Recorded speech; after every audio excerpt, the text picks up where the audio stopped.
Hello everyone and welcome to my another video. I am Chitrali Vande. तो इस video में हम बात करेंगे dark side of MBBS abroad, जिसमें सबसे पहला पॉइंट ये है कि बहुत सारे स्कैम्स एमबीबीएस अब्रॉड। सबसे पहले जब हम सोचते हैं तो ऐसा लगता है कि हम किसी को पैसे दे देंगे, तो वो अगर हमारे पैसे भाग के लेके भाग गया तो हम क्या करेंगे। ठीक है, तो सबसे पहले तो स्कैम्स बहुत ज़्यादा होते हैं या आज भी होते हैं। तो आपको सबसे पहले तो मतलब कभी कभी आप पैसे दे देते हो, आप सही कंसल्टेंट को पैसा नहीं देते हो, तो ये दिक्कत होती है। दूसरी दिक्कत ऐसी होती है कि आपको बोला जाता है कि आपका कहीं किसी और यूनिवर्सिटी में कराया जाएगा, बट आपका जो कंसल्टेंट है वो कहीं और आपका एडमिशन करा देता है एंड देन आप आपके पैसे दे चुके हो तो आप उस फर्दर यूनिवर्सिटी में चले जाते हो। ये सेम चीज़ मेरे साथ हुई थी। मैंने एडमिशन लिया था क्रीमिया में, बट बाद में मेरा एडमिशन कराया गया ऑरेनबर्ग में। ठीक है, तो ये चीज़ होती है। एंड अब तो ट्रांसफ़र अलाउड नहीं है। 18 अक्टूबर 2021 के बाद कोई भी स्टूडेंट ट्रांसफ़र नहीं ले सकता है। ठीक है, तो ये सारी चीज़ें देख लेना। एंड स्कैम से बचो। स्कैम से आप कैसे बच सकते हो, इस पर ऑलरेडी मैं एक वीडियो डाल चुकी हूँ कि आपको कैसे देखना है कि कंसल्टेंट क्या है, कंसल्टेंसी कैसी है, ये सारी चीज़ें देख लो। एक कंसल्टेंसी फ़ी जो होती है उसके अलावा उन्होंने आपसे कोई भी चार्ज नहीं लेना चाहिए। And consultancy charge and consultancy fee पे मैं ऑलरेडी एक वीडियो डाल चुकी हूँ एंड आई एम प्लानिंग मैं दूसरा एक वीडियो भी डाल दूँगी। ठीक है, जिसमें आपको ये सारी डिटेल्स में बताया जाएगा। देन आपको सबसे पहले यूनिवर्सिटी डिसाइड करनी है कि आपको किस यूनिवर्सिटी में जाना है। Student should decide university and then आप उसके अकॉर्डिंग किसका उस यूनिवर्सिटी में कॉन्ट्रैक्ट है एंड आपको कहाँ से एडमिशन लेना है वो देखना चाहिए। ना कि किसी कंसल्टेंट ने आपको यूनिवर्सिटी सजेस्ट करनी चाहिए कि आप इस यूनिवर्सिटी में जाओ या उस यूनिवर्सिटी में जाओ। ठीक है, ये सेकेंड बहुत बड़ी चीज़ है कि आप डिसाइड करो आपकी यूनिवर्सिटी।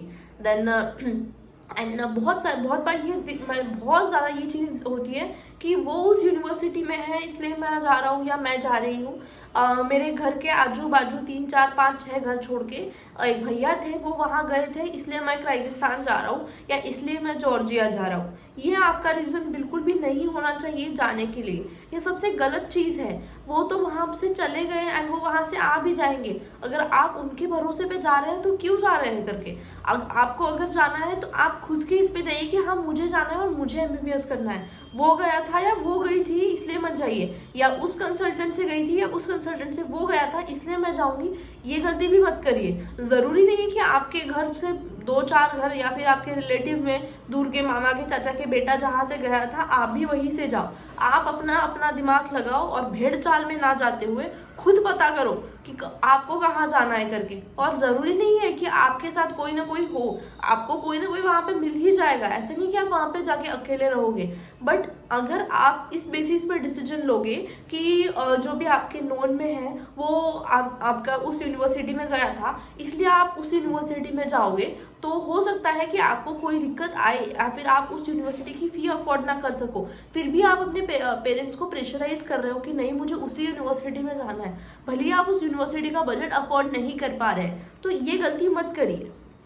ठीक है, आपको यूनिवर्सिटी किस बेसिस पे डिसाइड करनी चाहिए, आपका क्या क्राइटेरिया है कि आपके बजट में होनी चाहिए, इस पर भी मैं ऑलरेडी वीडियो डाल चुकी हूँ, आप देख सकते हो। ठीक है, उसके बाद clinical exposure and language barrier. ठीक है, सबसे पहले तो क्लिनिकल एक्सपोजर रशिया में थोड़ा कम ही होता है because majority of the India में जितने भी डिजीजेज है वो सारे हाइजीन से रिलेटेड है, मेजोरिटी, सारे नहीं। ठीक है, तो और वहाँ पे वो लोग ऑलरेडी इतनी हाइजीन मेंटेन करते हैं कि आपको थोड़ा सा जो एक्सपोजर है वो कम हो जाता है, आपको उतना क्लिनिकल एक्सपोजर नहीं मिलता है। बट फिर भी आपको बहुत सारी सर्जरीज देखने को मिलती है। अगर आप ऑप्स डिपार्टमेंट में ऑप्स की क्लासेस चल रही है तो आपको बहुत सारी डिलीवरीज देखने को मिलेगी। एंड मोस्ट ऑफ द एक रशिया की बहुत बढ़िया बात यह है कि आपको मोस्ट ऑफ द सारी डिलीवरीज जितनी भी है नॉर्मल डिलीवरी देखने को मिलेगी। 10 में से उनके यहाँ हार्डली 1 डिलीवरी सिजेरियन डिलीवरी होती है। ये बहुत अच्छी चीज़ है बिकॉज रशिया के लोग बहुत ज़्यादा लॉयल हैं, तो वो लोग मतलब उतना हार्डवर्क देते हैं हर चीज़ में एफर्ट्स। वहाँ पे अगर नॉर्मली मतलब तुम लोग अगर देखोगे कि जो वहाँ पे पोछा मारने वाले भी रहते हैं वो बहुत शिद्दत से 4 टाइल्स में एक बार पोछा भिगोएंगे। बहुत ज़्यादा मतलब हार्ड वर्किंग एंड बहुत लॉयल लोग हैं रशिया के, मुझे पर्सनली ऐसा लगता है। उसके बाद जो लैंग्वेज बैरियर है, देखिए लैंग्वेज कभी भी बैरियर नहीं हो सकता।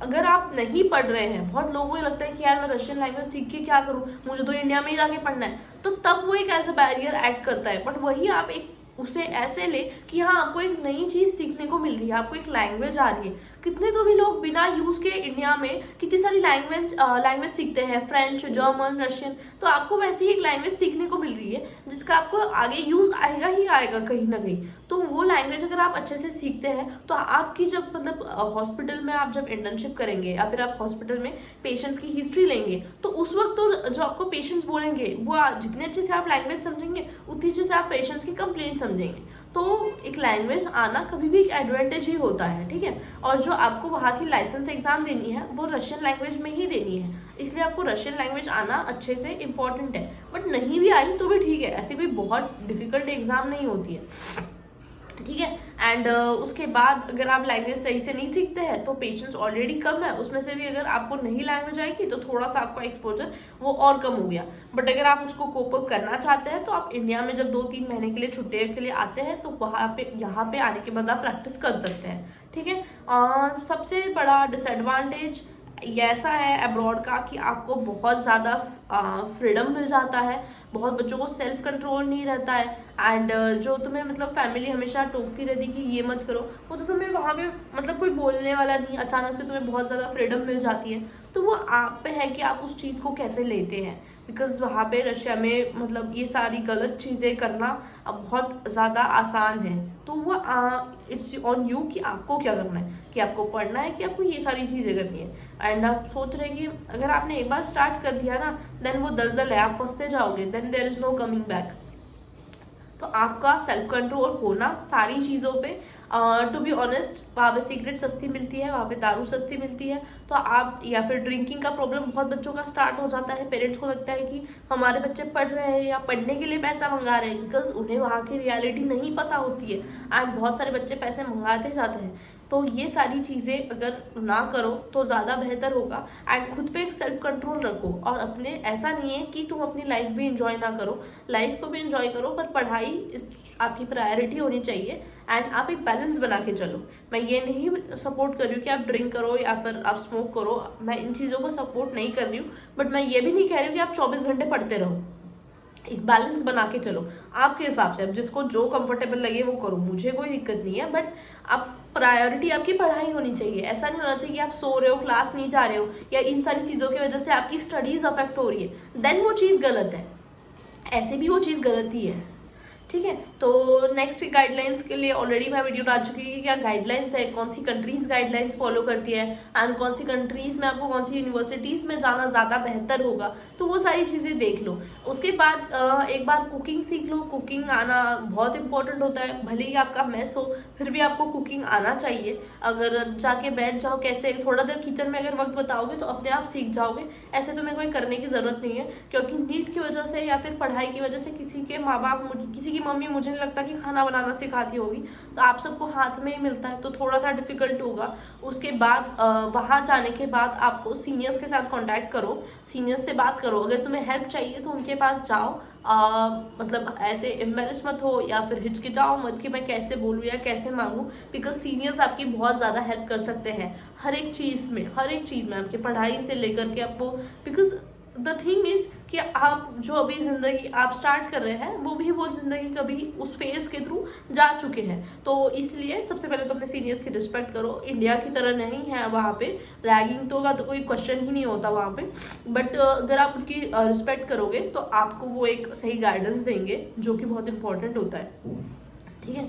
तो ये सारी चीज़ों का ध्यान रखो और सही सीनियर्स के साथ रहो। ऐसा ना हो कि आप कहीं गलत सीनियर्स का ग्रुप ज्वाइन कर रहे हो जो खुद ही बिगड़े हुए हैं और उनके चक्कर में आप और बिगड़ गए। तो ऐसा ग्रुप मत चूज करना, जो पढ़ने में अच्छा हो। ऐसे लोगों के साथ रहो तो तुम्हें पढ़ाई में भी हेल्प हो जाएगी। सो ठीक है, तो ये सारी थी। और खुद पे सेल्फ कंट्रोल रखो और मेंटली स्ट्रांग रहो तो सारी चीज़ें हो जाएगी, ठीक है। So that's it. Thank you and thank you for watching.